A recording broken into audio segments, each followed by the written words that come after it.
మనం చేస్తే శృంగారం, ఎదురోళ్ళు చేస్తే వ్యభిచారం అనేటటువంటి కాన్సెప్ట్ అక్కడ కనబడుతుంది. అంటే మనం చేసేది ఇక్కడ సెక్రటేరియట్ కడతాం, తాత్కాలికం అంటాం, దానికి 600 కోట్లు 700 కోట్లు ఖర్చు పెడతాం. అసెంబ్లీ అంటాం, తాత్కాలికం అంటాం, దానికి 100 కోట్లు ఖర్చు పెడతాం. అది మనం చేస్తే రైట్. తాత్కాలికానికి అని 100 కోట్లు అవసరం అవుతుందా? శాశ్వతం ఎందుకు కట్టద్దు? అప్పుడు ఎవడాపాడు మనల్ని? కట్టుకోవచ్చు కదా. కట్టలేదు కదా, మరి ఎందుకు చేయడం? మరి ఇక్కడ ఇది దుబారా కాదు. అదేమంటే దీన్ని వేరే దానికి వాడతాం. దేనికి వాడతాం? వేరే దానికి, ఏదో ప్రభుత్వ వ్యవస్థకి, అంతే కదా. మరి అక్కడేమైంది?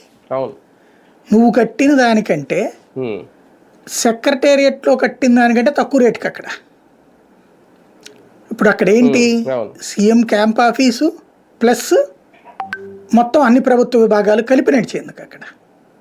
ఓ రకంగా చెప్పాలంటే సెక్రటేరియట్ టు సీఎం ఆఫీసు కలిపితే అంతా అంత అక్కడ.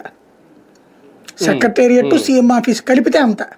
అది అంటే అంత పెద్దది లెక్క కట్టారు కేవలం 450 కోట్లకి. అది కూడా కొండ పైన అద్భుతమైనటువంటి లుక్తో 450 కోట్లతో అది కట్టారంటే ఎంత సంతోషపడాలి.